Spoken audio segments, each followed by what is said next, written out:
आशा करता हूँ आप सब बहुत अच्छे होंगे। मेरा नाम है सिद्धांत अग्निहोत्री। स्टडी ग्लोस पे आपका बहुत बहुत स्वागत है। So the battle for Bangladesh begins. तो एक एक करके बात करते हैं। अमेरिका और चाइना किस तरीके से आगे बढ़ रहे हैं। इससे पहले दोस्तों हम आगे बढ़ें, आपको बता दूं कि बहुत ही शानदार हमारा ग्राफिक डिज़ाइनिंग का कोर्स, एक्चुअली मैं ट्रैवल कर रहा हूँ इसलिए मैं बीपीटी पे लेक्चर कर रहा हूँ। तो दोस्तों 1 फरवरी से क्लास शुरू होगी। एक सर्टिफिकेशन कोर्स है ये, मतलब अब हम आपको ग्राफिक डिज़ाइन करना बताएंगे एआई की हेल्प से। तो डिस्क्रिप्शन कमेंट बॉक्स पे लिंक है। 500 रुपये का कोर्स है, 500 सीट्स ही बची हैं, अपनी सीट्स तुरंत बुक करें।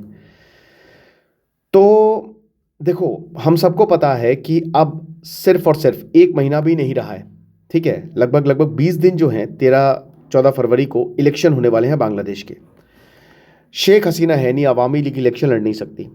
तो आपका बीएनपी है, जमात है, और भाई हम उम्मीद यही करेंगे कि बीएनपी जीते। द डार्क प्रिंस है ना, खालिदा जिया के बेटे, हम चाहेंगे कि वहीं आए, क्योंकि हमारे पास बेस्ट ऑप्शन इस समय वही है भारत के लिए। भारत के रिश्ते तो बहुत ख़राब हो गए। मुस्तफिजुर रहमान को बाहर निकाला। बांग्लादेश की अकड़ देखिए आप, T20 वर्ल्ड कप नहीं खेला उसने। अब देखिए, इसमें सबसे ज़्यादा नुकसान बांग्लादेश है, लेकिन हमको कोई फ़र्क नहीं पड़ता। बट दोस्तों, उनका इसका फैसला उनकी सरकार के पास था। उनकी इंटरिम गवर्नमेंट चाहती तो अलाउ कर सकती थी, लेकिन नफरत देखिए आप इस लेवल पर है ना भारत से कि उन्होंने अलाउ नहीं किया। उन्होंने अलाउ नहीं किया। अब हम सबको पता है कि बांग्लादेश में शेख हसीना को हटाने में अमेरिका का एक बहुत बड़ा हाथ था, और अमेरिका के एम्बेसडर बेन क्रिस्टेंसन ने इस इशू को रेज भी किया है कि लगातार चाइना का इन्फ्लुएंस बढ़ता जा रहा है। So it's China versus USA, ये मान के चलिए आप, और स्टेक्स बहुत हाई हैं। अब फाइनली अमेरिका के पास दांव होगा चलने के लिए, क्योंकि अभी तक चीज़ें पाकिस्तान और चाइना के कंट्रोल में थी। इनफैक्ट पाकिस्तान के ज़्यादा कंट्रोल में थी। और इस समय बांग्लादेश के हालात बहुत ज़्यादा इसलिए भी ख़राब है क्योंकि कियोस है हर जगह, हर जगह कियोस है। अभी तक मोहम्मद यूनुस जो है वो इंटरिम गवर्नमेंट चला रहे हैं, और जनरल इलेक्शन 12 फरवरी को होंगे। अब देखिए, वैसे तो बोला जाता कि शायद आर्मी जो है वो टेक ओवर कर लेगी, बट इतना आसान नहीं है। तो अब अमेरिका इसमें सबसे बड़ा प्लेयर है। अब अमेरिका जो है, अभी US envoy to Bangladesh Ben Christensen है, तो उन्होंने इंटरिम गवर्नमेंट को पब्लिक वार्निंग दे दी है कि देख लीजिए कि चाइनीज़ डेट बढ़ते जा रहे हैं, और जब जब चाइना के डेट बढ़ता है आपकी हालत पाकिस्तान या श्रीलंका जैसी होती है। श्रीलंका बैंकरप्ट हो गया। श्रीलंका को सपोर्ट किया बाद में इंडिया ने और बाकी देशों ने, अमेरिका ने भी सपोर्ट किया, लेकिन पाकिस्तान को वैसे भी सपोर्ट मिलता रहेगा क्योंकि वो एक न्यूक्लियर नेशन है। तो न्यूक्लियर ब्लैकमेल के जरिए उसको पैसा मिलता रहता है। बट आपका क्या होगा? बांग्लादेश को ऐसा आपके पास कोई लेवरेज नहीं है। इनफैक्ट आपकी तो इकोनॉमी भी बहुत ज़्यादा ख़राब है। तो अमेरिका ने यही बोला है कि मेरे भाई, चाइनीज़ डेट को देखो और स्ट्रैटेजिक अलाइनमेंट करो। जिस तरीके से तुम चाइना को, अभी जैसे दोस्तों 2 दिन पहले की खबर है, चाइना का एक एक ऑफिशियल उसको चिकन नेक दिखा के लाई है। मोहम्मद यूनुस चाइना में जाके बोले थे कि हम तो हैं ओनली गार्जियन ऑफ द सी, और सोचिए कितना ज़रूरी है सिलीगुड़ी कॉरिडोर आपके लिए, आपकी इकोनॉमिक प्रॉब्लम सारी सॉल्व हो जाएंगी।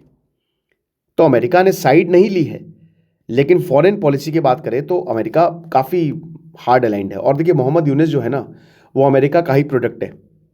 उसको अमेरिका ने ही बांग्लादेश में डाला है, बट वो अमेरिका को ये दांव उल्टा पड़ गया। तो इन्होंने बोला कि मैं चाइनीज़ इन्फ्लुएंस को लेकर ज़्यादा चिंतित हूँ, क्योंकि जिस तरीके से चाइना इन्वॉल्व हो रहा है गड़बड़ है। अब चाइना की बात करें तो चाइना को भारत को काउंटर करने के लिए बांग्लादेश चाहिए। यहाँ पे अनस्टेबिलिटी फैलाई जाएगी। बांग्लादेश में अभी भी बॉर्डर जो है वो हर जगह का फेंस नहीं है। तो भारत वेस्ट से ईस्ट में अपनी आर्मी मूव करेगा। अभी भारत की आर्मी जो मेन है वो वेस्टर्न सेक्टर में है पाकिस्तान के लिए, फिर उसके बाद लद्दाख साइड में है। ईस्टर्न सेक्टर जो लद्दाख साइड वाला है, वहाँ पे एलएसी के अलोंग। चाइना में उतनी कभी भी बांग्लादेश को लेकर कभी भी आर्मी की उतनी डिप्लॉयमेंट नहीं रही है, बट अब रहेगी, अब बिल्कुल रहेगी। तो काउंटर मूव यही है कि अमेरिका के कंसर्न्स को इन्होंने डिसमिस किया और बोला कि देखिए, चाइना जो है रीजनल, अगर आपको डेवलपमेंट चाहिए, स्टेबिलिटी चाहिए, तो चाइना ही है। और सच बात तो ये है कि दोस्तों कि चाइना को खुद भी नहीं पता उसको कैसे चीज़ें हैंडल करनी है। आप इसको ऐसे समझ सकते हो कि आपने खूब पैसे दे दिए किसी को, लेकिन आपको खुद भी नहीं पता कि उन पैसे का करें क्या। तो चाइना क्या करता है? चाइना तो वैसे तो आप हर कोई अपने इंटरेस्ट के लिए काम करता है। तो बांग्लादेश में चाइना जो इतने पैसे दे रहा है, स्ट्रैटेजिक इंटरेस्ट है उसका, जाहिर सी बात है। अरुणाचल प्रदेश को वो साउथ तिब्बत कहता है। दलाई लामा को लेकर भारत से काफ़ी ठनी है, भले ही चाइना और भारत के रिश्ते काफ़ी स्ट्रांग हुए हैं। अमेरिका भारत के बारे में नहीं सोच रहा, ना ही चाइना सोच रहा है। बट याद रखिएगा कि जितना ये दोनों देश इन्वॉल्व होंगे और बांग्लादेश अनस्टेबल होता जाएगा, भारत के लिए सही नहीं है ये। भारत के लिए इसलिए सही नहीं है, वही बात है कि चाहे बांग्लादेश हो चाहे पाकिस्तान हो, भाई एक ही भाषा बोलते हैं, एक ही जैसे लोग हैं, फिर भी लड़ रहे हैं। क्यों लड़ रहे हैं? यही जो थर्ड प्लेयर आ गए हैं, अमेरिका, चाइना। अब ये पाकिस्तान, बांग्लादेश बहुत ही लो आईक्यू है। इनको ये समझ ही नहीं आ रहा है कि ये बाकी दुनिया हमको लड़वा रही है और हमको साथ में मिलकर काम करना चाहिए। यूरोप की आप देखिए, यूरोप की दाद दीजिए, इनफैक्ट अमेरिका कॉन्टिनेंट की दाद दीजिए आप, कि वहाँ पे देश मिलकर काम करते हैं, ना कि एक दूसरे के खिलाफ। लेकिन साउथ एशिया में अगर आप देखेंगे तो यहाँ पे देश एक दूसरे के खिलाफ काम कर रहे हैं। क्यों? क्योंकि या तो चाइना का हस्तक्षेप है, ये नहीं तो अमेरिका का हस्तक्षेप है। ठीक है, तो ये हिसाब किताब है।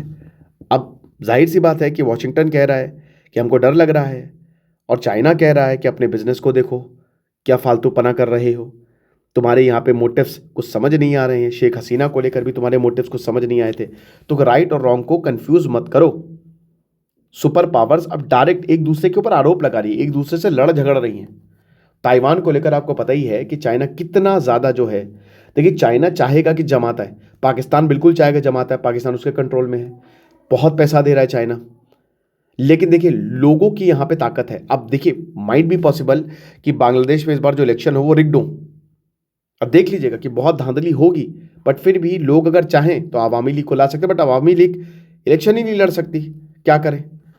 शेख हसीना को तो सजा दे दी गई है, जिस इंटरनेशनल कोर्ट को शेख हसीना ने फाउंड किया था उसी कोर्ट ने इनको मौत की सजा दे दी है। और भारत ने, कुछ लोग कहते हैं कि भारत ने क्यों शेख हसीना को रिफ्यूज दिया। क्यों नहीं देंगे आप मुझे एक बात बताइए? उनको मरने के लिए छोड़ दें, उनको फांसी पे लटका दें। ये वही शेख हसीना है जिसने बांग्लादेश को काफी आगे पहुंचाया है। याद रखिए, लीडर है अच्छा, गलती हुई है इनसे, लेकिन मैं बता रहा हूं कि सबसे बेस्ट ऑप्शन इनके पास शेख हसीना ही था। भारत के साथ मिलकर इन्होंने काम किया, भारत के लिए काम किया, और बांग्लादेश और इंडिया के रिश्ते बहुत अच्छे थे, सब कुछ। लेकिन अब बांग्लादेश में क्या है, जो बहुत बोलते हैं कि भाई रेवोल्यूशन हो गया, क्या मिल गया रेवोल्यूशन से? ऐसी ताकतों के पास बांग्लादेश चला गया है कि लोग तो मरेंगे ही, इकोनॉमिकली तो बर्बाद होगा ही, वो वैसे भी बर्बाद था, और कुछ नहीं मिलेगा, इंडिया से भी हेल्प नहीं मिलेगी। और अल्टीमेटली ये जो पावर्स है, पाकिस्तान ने ऐतिहासिक तौर पे बांग्लादेश का शोषण किया है। ठीक है, चाइना ने भी यही किया है, इनको समझ ही नहीं आ रहा है।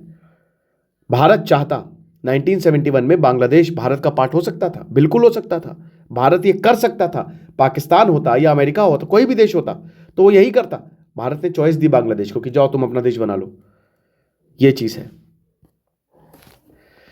सेंट मार्टिन आइलैंड को लेकर आपको पता है कि अमेरिका चाहता था कि जो बांग्लादेश का सेंट मार्टिन आइलैंड है वो हमारा हो जाए, और अमेरिका ने ऑफर भी दिया था कि हम चाहते हैं वहाँ पे मिलिट्री बेस हो ताकि वो चाइना पर नज़र रख सके। और चाइना इस पर डरता है क्योंकि सिर्फ ताइवान सीधा रडार पे आ जाएगा, बे ऑफ बंगाल का रक्षक हो जाएगा भाई अमेरिका। इस चीज़ से तो यकीनन मतलब मुश्किल बढ़ेंगी, क्योंकि जहाँ पे जिस समुद्र पे अमेरिका बैठ गया और उसने मिलिट्री बेस बना लिया, वहाँ पे बेड़ा गर्क होना ही है, वॉर होंगी, अनस्टेबिलिटी होगी, बहुत दिक्कत होगी। अब ये क्लेम करती है कि देखिए हमारे पिता ने हमारी ज़िंदगी दी और हम कभी भी इस आइलैंड को नहीं किसी को हैंड ओवर करेंगे, बट स्ट्रैटेजिक वैल्यू बहुत है, समझ रहे हो। तो अब देखते हैं आगे क्या होगा। रियलिटी यही है कि 12 फरवरी को जो भी जीतेगा उसको साइड पिक करना पड़ेगा, या तो वो चाइना की तरफ जाएगा या अमेरिका की तरफ जाएगा। और याद रखिए इसमें 99% जो है वो खालिदा जिया के बेटे ही, मैं उनका नाम भूल रहा हूँ, खालिदा जिया के बेटे ही जाएंगे, शायद क्या वकास रहमान कुछ ऐसे ही नाम था। तो जो खालिदा जिया के बेटे हैं उसको डार्क प्रिंस बोला जाता है। क्यों? क्योंकि उसने इतने पैसे लिए थे ना, उसने अपने देश को बेच खाया था। और आपको बता दूं कि अमेरिका और चाइना के पास पैसे की कमी नहीं है।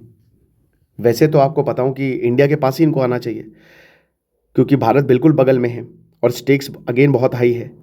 क्या किया जाएगा? शेख हसीना जब तक नहीं जाएंगे, बांग्लादेश ने तो साथ बोल दिया है कि जब तक तुम हमको नहीं दोगे शेख हसीना को,